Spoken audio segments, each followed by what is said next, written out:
all you're going to need is one large institution to become upside down and not be able to pay, not be able to perform on their derivatives.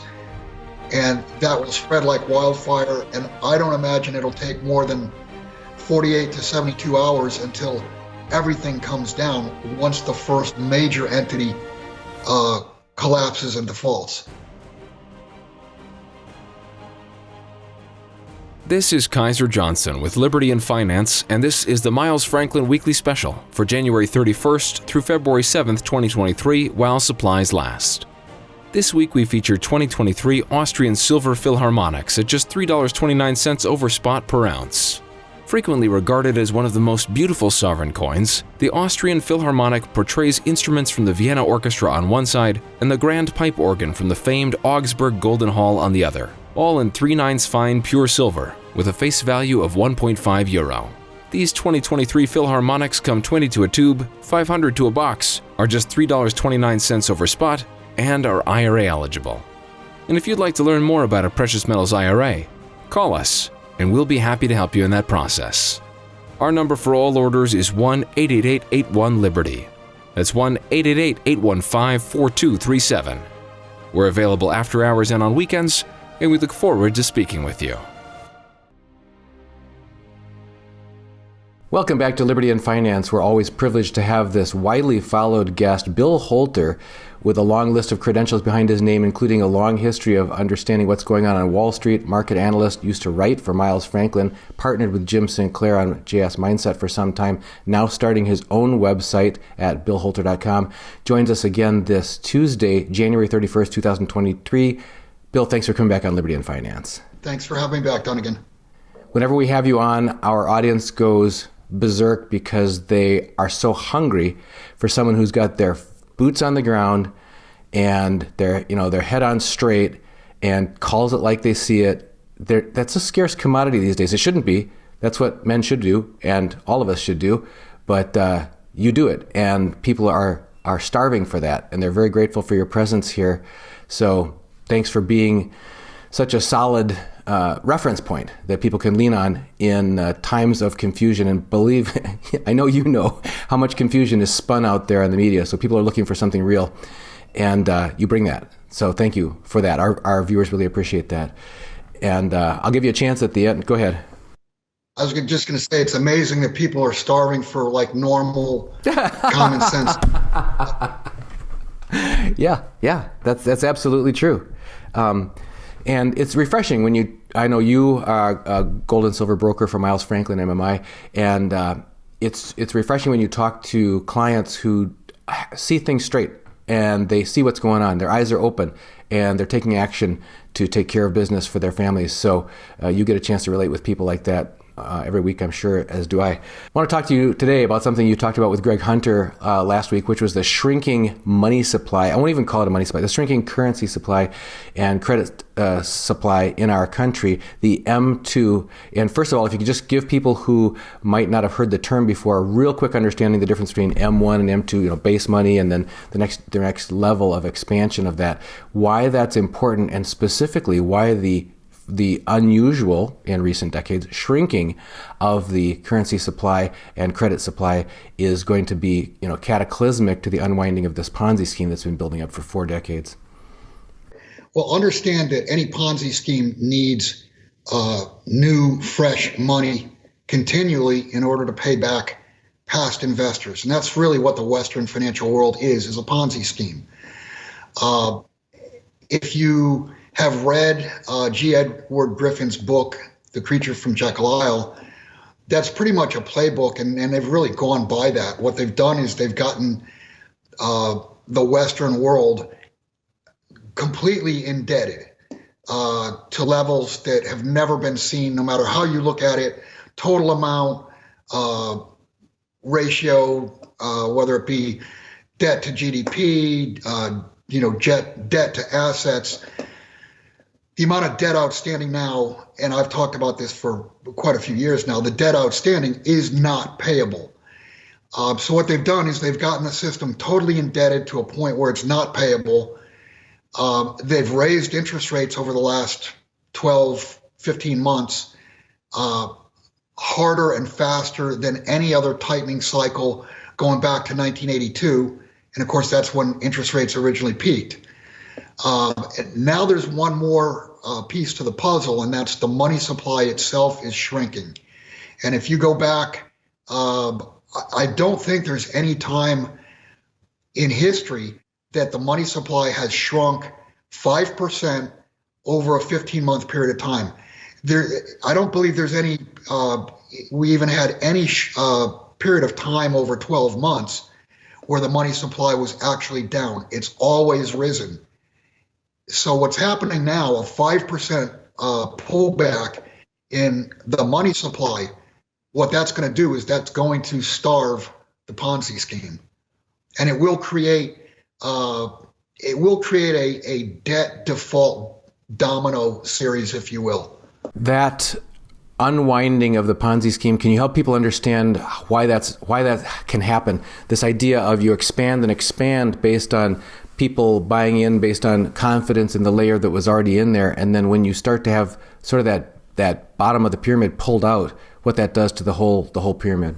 Well, I guess think of it like an old car or even a new car. I'll talk about a carburetor. Think about it as a car that you're cranking the carburetor down so that less and less fuel gets to the engine. And what's going to happen is the engine is going to slow, and at some point the engine is going to stop as the fuel does not make it to the cylinders. So just understand that money supply is what allows or has allowed the financial system to blow up the way it has. They cranked money supply for years and years. We did see a big inflationary event, and typically what happens is when they goose the money supply too hard or too fast, you get some inflation. And yeah, we've seen massive inflation across the board over the last couple of years. Now money supply is shrinking, and I suggested probably 6 months back that the next big event is going to be a deflationary event. And in my thought process there is the deflationary event is going to be debt that liquidates, debt that defaults. And just understand that all the big financial, the money center banks, the brokers, the insurance companies, they all owe each other. They're all own derivatives from each other. And the way I described it on Greg's interview, it's one giant financial STD where everyone is infected. And all you're going to need is one large institution to become upside down and not be able to pay, not be able to perform on their derivatives. And that will spread like wildfire. And I don't imagine it'll take more than 48 to 72 hours until everything comes down once the first major entity collapses and defaults. When you talk about this deflationary event, people are talking about that in many different venues. Another one is about foreign U.S. bondholders repatriating, sending dollars back here with the whole BRICS nation, a pivot away from the dollar. Another one is real estate, because that's another market that's been inflated by these artificially low interest rate environment for the past several decades. We heard a statistic very recently here that in December, one of the largest home builder companies in the United States reported a 68% cancellation rate. So out of every 100 home starts, now there's only 32 that are still proceeding forward. So can you talk to us about the real world implications of this spiraling down, this winding down of these various asset classes? Right, and it's across the board. I mean, interest rates have gone up, so the bond market has deflated. When interest rates go up, bond prices go down.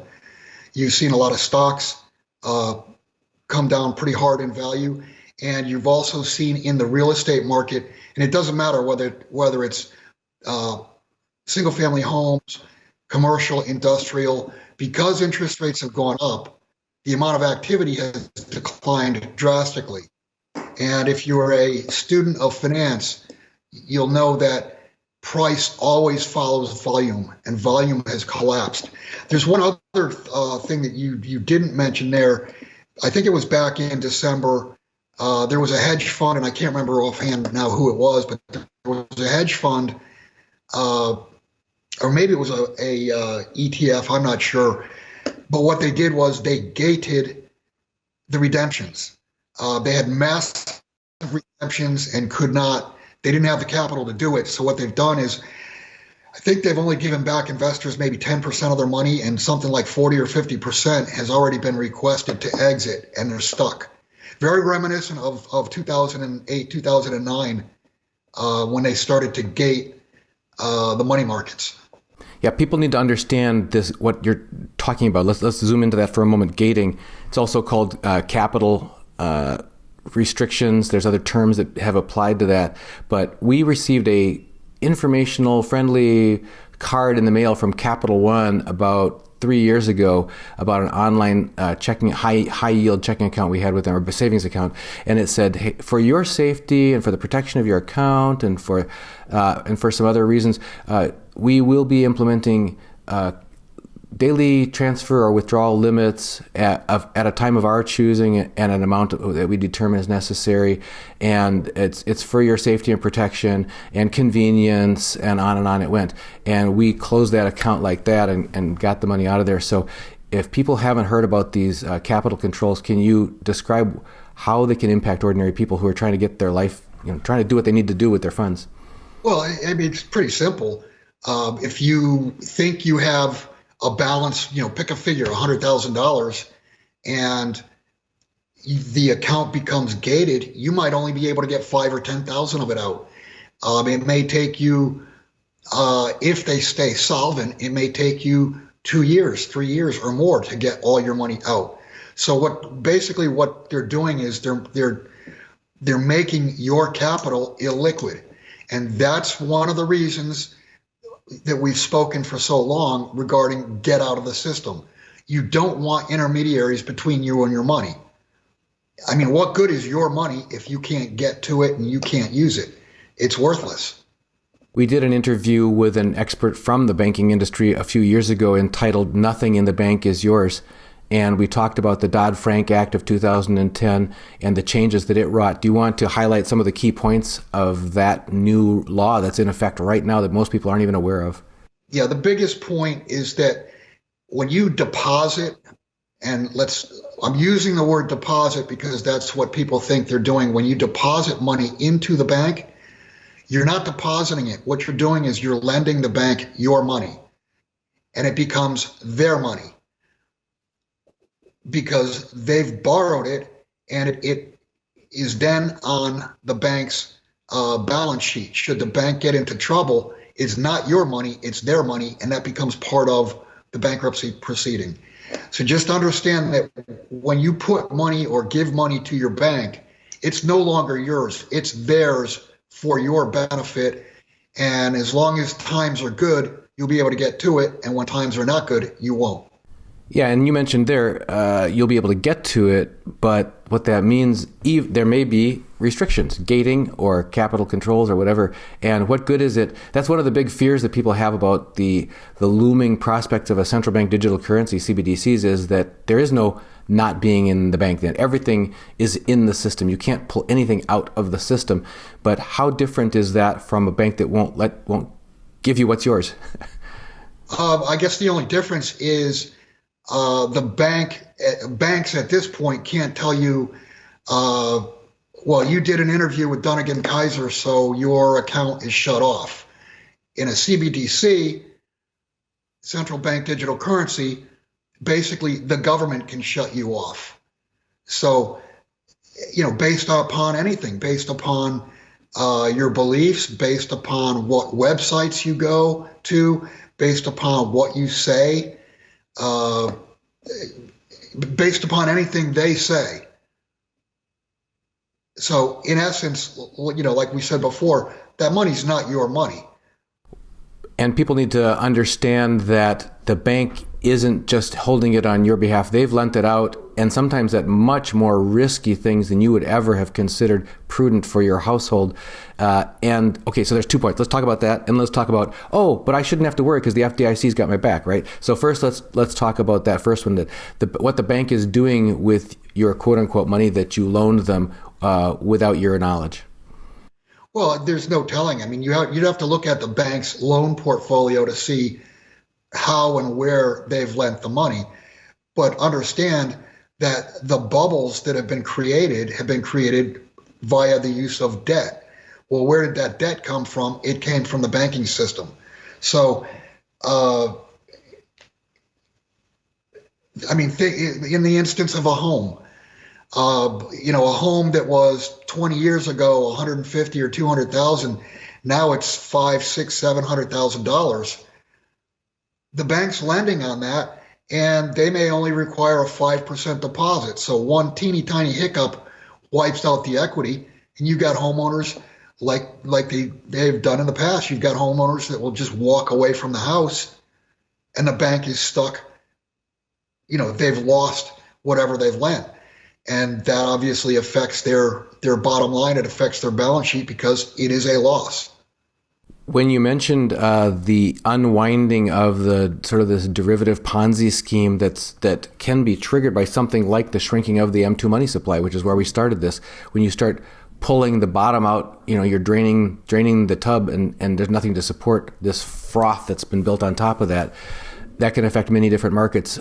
There's a question here about correlations between these markets and how we can anticipate that they may move. Chris H. says, historically, stock market drops have led to metals price drops, with calls for a drop in the stock market of up to 50%. Would it be different or the same for metals this time, and why? First off, I'll just say it doesn't matter because you own metals, presumably. I mean, there are some people who own metal because they want to make money. They want to buy gold at $1,500 and sell it at $2,000 or sell it at $2,500. The real reason to own metal is for when the system actually fails. Understand that all currencies on the planet today are fiat. They're backed by nothing, which means they're actually worth nothing. When the system does fail and you own gold or you own silver, you own real money. Basically, you own a piece of all the real marbles on the planet. You will enter the next system with capital when the vast majority will enter the system with nothing. I've had multiple clients, not most, because most who call, they've already got their thought process straight on this, and they know exactly what you just said is the fact that having real assets is the name of the game when trust is being lost in many quarters. But there are some people who actually use the following phrase: if the system were to collapse, if I buy metals and I have them, how would I get rid of them? Can you talk to us about why even thinking of it in that manner, about wanting to know how you're going to get rid of metals, is probably shows you don't understand the role that they actually play in your family's financial future? Exactly. Once the system comes down, the thought process of, oh my gosh, how am I going to sell my metals and get dollars? Well, you won't want dollars because dollars won't be spending. The fact is, if you own gold or if you own silver, you already have money. And you have the money that new monies are going to be based off of. So worrying about how you're going to get rid of metal is kind of a really ridiculous thought process, because you will have people banging your door down, hopefully not armed to steal your gold or silver, but you'll have people banging your door down wanting money, wanting gold, wanting silver for a product, whether it be chickens and eggs or somebody's car or a piece of property or whatever. You're going to have people wanting to liquidate assets for money. That money is gold and silver. That's the part that most people have just not experienced. Our grandparents, our great-grandparents, everybody from the beginning of time until about 2 generations ago understood exactly, because that was everyone's experience for their entire life. We're in this grand modern experiment that's been perpetrated on everyone, and people have actually forgotten or never learned what real money is. But that will come back. I've got one other point. Go back to the Depression and understand that, when banks failed, you lost your money. But if you had gold, if you had silver, if you had it in your possession, if it was not in the banking system, you had money. You had capital that you could bottom fish. Remember, the stock market dropped 89% over the 3 or 4 years. You had capital that you were able to step up and buy assets with. You had money. And not only that, they did devalue the dollar versus gold from $20.67 to $35. So not only did you have money, but that money went up in purchasing power. That's another thing that I make a point of that kind of is a real aha moment when people ask me that question, because I tell them that when I was a kid and we were on a tour of the Gulf of Mexico coast of Texas in 1968, there was a gas price war, and gas was going for 19.9 per gallon, which is 2 dimes. And those same 2 dimes from back then, if they had 90% silver in them now, could still buy you a gallon of gas. So silver has held its own, and it still has the same potency, the same purchasing power, the same value. It brought it into the future across all these decades and all these wars and all this inflation and deflation and everything. It just brought it all through, and that was what it can do. I also had a coworker whose family in India survived for generations when his grandfather passed away unexpectedly, and his grandma was able to keep the family together and keep their household going with the amount of the gold that they had in their family safe in the home. So any comments from you on metal holding its own through convulsive times, or holding your family together with solid things, which you've already talked on before? Yeah, I mean, the worse things get, the more demand there will be for gold and silver. Your question before was, okay, if the stock market drops 50%, will gold and silver get hit? Well, yeah, during times where, quote, the powers that be, have control, yeah, they're able to knock the prices down on COMEX. What we're talking about here, we're not talking about a cyclical event. This is a secular event. This is an event this is a multi-generational event. It's the change of a currency system. I mean, Bretton Woods, too, now is pretty much dead because Saudi Arabia is going to take other currencies other than dollars. So it's no longer king dollar. Just understand that the worse things get and the more out of control the system becomes, the more gold and silver will be in demand, because they cannot bankrupt, they cannot default in a system that is defaulting. Now, you just stated about how there will be increasing demand for precious metals as real assets in the failing market of a currency. There's a question to the opposite here, and see if you can help people clarify and realize why this is different. Greg Austin says, as the CPI ramps up, so should the price of gold and silver. But what happens to precious metals prices when deflation pulls currency out of the system? That's kind of where you started us off today, was the M2 money supply decreasing. How does that impact metals, or do they behave differently than all other assets? Well, first off, understand that, yes, gold and silver generally do well during inflation because the currency itself is devaluing. On the other hand, in a outright deflation, what that means is you're going through a period of bankruptcy. You're going through a period of default. And as I mentioned before, the real reason you want to own gold and silver is because they are the only monies on the planet that cannot default, they cannot bankrupt.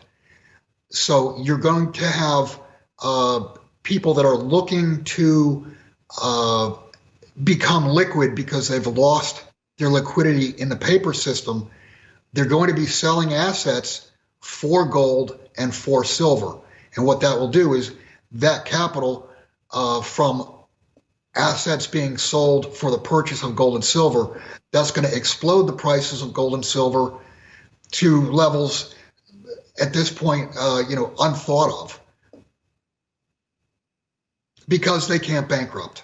That's the bottom line. Fear capital is going to end up in gold and in silver, because once you have gold and silver, as long as it's in a safe location, it's where it's you don't have any more fear once you're in cash, and that's what gold and silver really are. They are they're cash. And think about this: throughout history, where was the best place to be when credit cycles busted?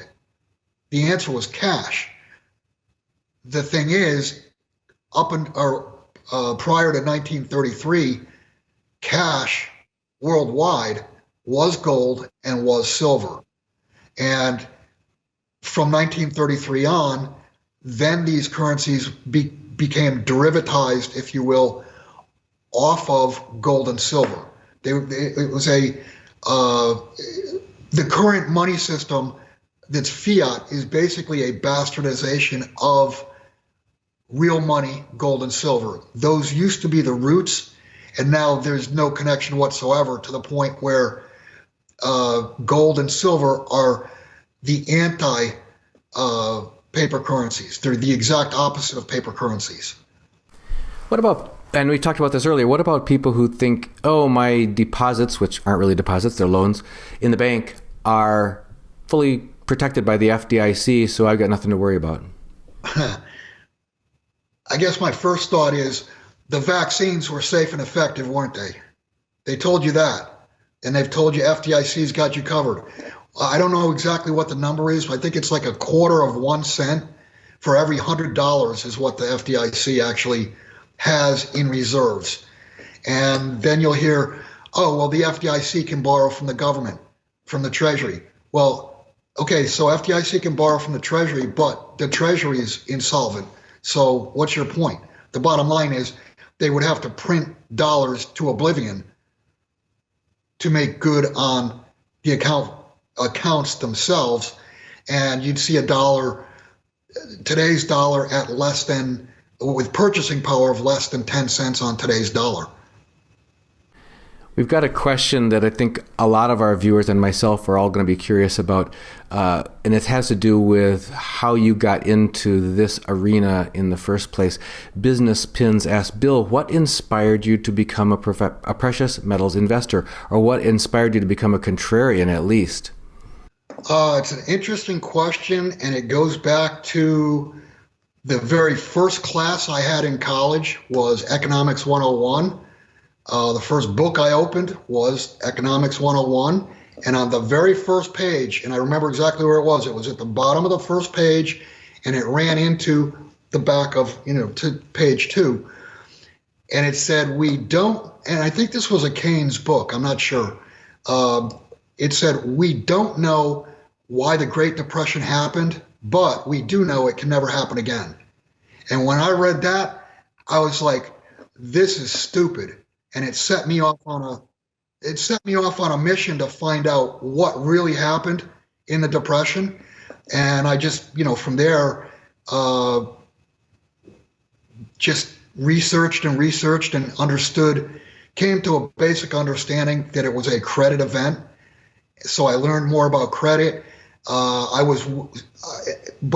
was 14 years old, I knew I wanted to be a stockbroker. And I was a broker for 23 years, a branch manager for 12. And along the way, early in my career, probably during the first or second year, there was a guy and he's passed away now, he passed away a long time ago. There was a guy at Merrill Lynch, his name was Stan Salvigsen. And Stan Salvigsen was truly an Austrian logical economist. And basically from there, I dug and dug and dug, and every avenue that I chased ended up with gold. So probably in the mid-late 80s, I became interested in gold, and the more I got interested in gold, I spoke with people in the industry. One of my very best friends was Harry Bingham. I met Harry in 1990 or 1991. He was the manager for Van Eck of the International Investors Fund, which, this is a little bit of trivia for you. International Investors in 1979, 1980 became the very first billion-dollar fund on the planet. So, I met John Van Eck. I mean, I met a lot of people in the gold business and just went from there. But it all started, my trek that pointed me to gold was digging after that very first page of the very first book of my college economics course. I'm going to not let you off the hook so easily there, because that's a very important point. The fact that something that was just presented to the students in general as a statement that on its face makes absolutely no sense. If you actually are a thinking person, you think about it, but it went right by 99.9% of everybody else, but you saw it differently. You said, that makes no sense. It's a grave concern of mine, and I'm sure of yours right now, is that when you look at the actions that are being taken by, whether it's the federal government, whether it's international bodies, whether it's whatever, the story that they're using to defend that or to justify that or to rationalize that makes no sense if you really think about it. What are you seeing that makes no sense to you in the last 3 years? And what do you think about the fact that if the majority of the governments of the world went along with this stuff, or that the people don't seem to be thinking critically about it, certainly the major newscasters just read the story as though it made sense, and it leaves your mouth dropping open to wondering, why aren't you asking this? Why aren't you asking this? Why aren't you asking this? What do you think of the state of thought in our country and in our world right now, and how well it's going to protect people as yours protected you by getting you to alert to something that made no sense? Well, the vast majority believe the bullshit. I mean, you asked me, what are the things? How about the word everything, pretty much? I mean, you have to go to alt media to get truth. You cannot go to any media source, mainstream media source. It's bullshit. You get announcements out of governments. It's all bullshit. Going back to where we were before, my God's gift to me, my talent, is I'm able to sniff out bullshit pretty quickly. And I mean, think about this, Dunnigan. If this was the year 2000, before 9/11, because I mean, most people understand that that's not what the official narrative was. So let's go back before that. Go back to the year 2000. If all of a sudden you woke up in the morning and went out into today's world, looked at the TV, read a newspaper if you could find one, got online, read the news stories from Drudge Report, blah, blah, blah, et cetera, you would be like, what happened? It would be completely unbelievable. You'd probably go out of your mind, freaked out. I know I would wake up probably more pissed off than I am now, because this has been a drip. But if you woke up and all of a sudden you look at today's world, you'd be like, it's a dream.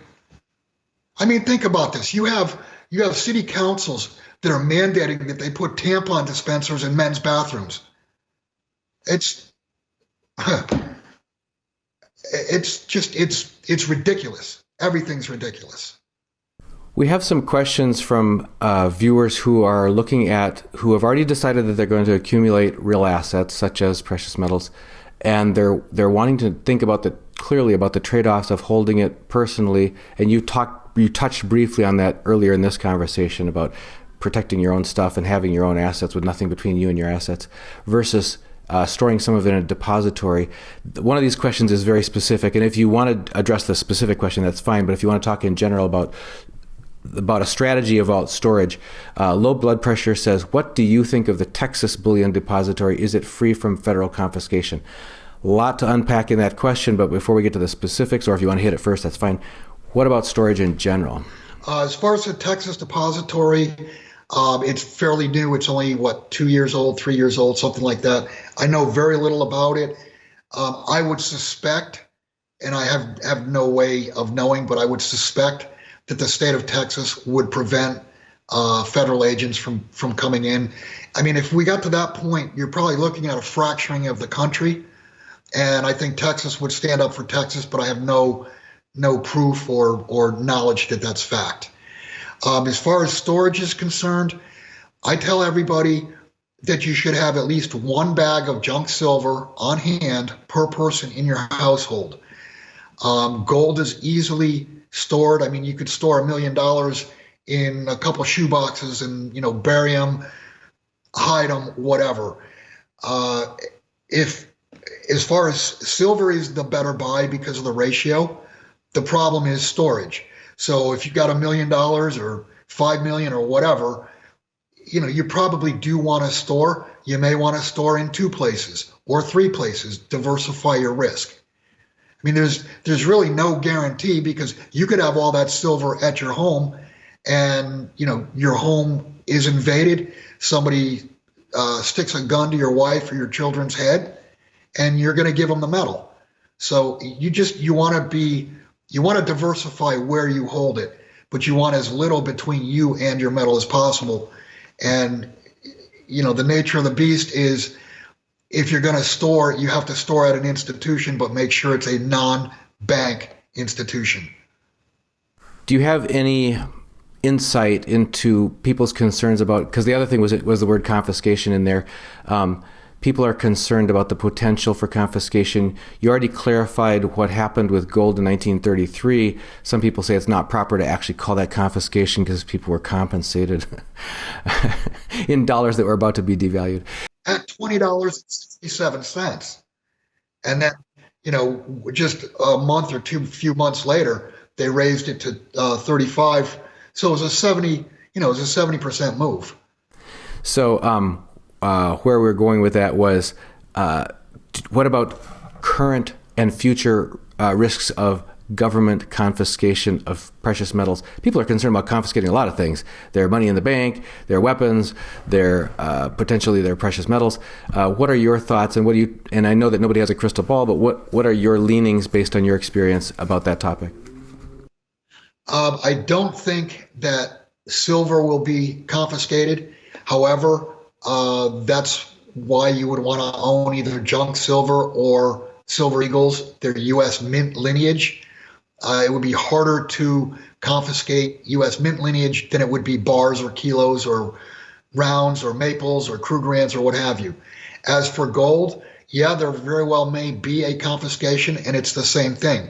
You want either eagles or pre-1933 gold. They both have U.S. mint lineage. And as the law reads today, pre-1933 gold is considered a collectible. And if you go back to the year 2010, when gold was $1,000 an ounce, and there was fear that Obama was going to start a confiscation, you were able to sell back MS-63 Liberties for $1,800 and turn around and buy gold eagles for $1,100. What I'm getting at is, under current law, they're collectibles. Can they change the law? Yeah, they can do anything they want. But as it stands right now, if you're worried about confiscation, then you should be looking at pre-1933 gold. You've devoted, I guess, pretty much the most recent decades of your professional life and your passion to helping get this word out, getting people awakened so that they can take preventative action and protect their families. That's what our channel's been here for all along as well. But how well can we accomplish that? Are there any tips on how to do that more effectively? Joe Nip asks, for 15 plus years, I've been trying to convince my family and friends of our precious metals story. Few are buying it, even fewer are buying. Are you having the same troubles with your family and friends? I guess I would just start off by welcome to the party, pal. Yeah, no, it's been difficult. And I've had this question. It's funny you asked that. I've had this question 3 or 4 times in the last maybe week to 10 days. And my suggestion, my strategy, when I come across somebody who just completely doesn't get it, I ask them, is the U.S. government bankrupt? And 95% of the people will say, well, of course they are, but it doesn't matter. And then my next question would be, would you accept an IOU from someone, your neighbor, whoever, that you knew for a fact was bankrupt? And the answer is always no. Well, that's exactly what you're doing with dollars. Dollars are IOUs. They're IOUs issued by a bankrupt entity. And then go from there. We're so late in the game now. If they haven't understood in the last 15 years and you've been trying, that those people are not ever going to understand until they wake up one morning. They have no capital and there's no food in the store and the system's down. We've got a lot of debt of gratitude to you for all the no-nonsense thoughts you've shared with people throughout the years. Helen Kessler says, as a fellow Texan, I really like Bill. We're no nonsense out here. And so thank you for all that you've done and shared of your wisdom and your experience during the last several decades. People want to know how they can follow you, how they can keep up with you, how they can continue to benefit from your awarenesses. And you've got a new announcement, I understand. Yeah, I kind of took a 3-month sabbatical, if you will. Jim and I went our separate ways back in October. I had been writing, I didn't even realize it had been this long. I'd been writing since 2007. So I really wrote and was, pedal to the metal for 15 years. So my gas tank was kind of empty. A little bit after the first of the year, I felt a little more energy, a little more oomph. So I believe tomorrow, I'm not positive, but I believe as of tomorrow, February 1st, I will have my own website. It'll be billholter.com.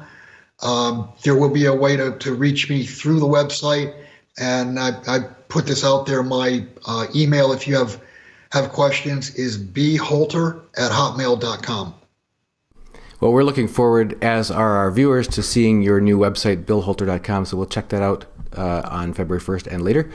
And always grateful for your recurring visits here on Liberty and Finance. There's something that really clicks between your background, your attitude, your knowledge, the whole approach that you bring, and the sort of feet on the ground, heads up attitude of our subscribers who have been with us since 2013 as reluctant preppers trying to be aware and prepared, because that's what you're talking about, is awareness and preparedness of many different kinds.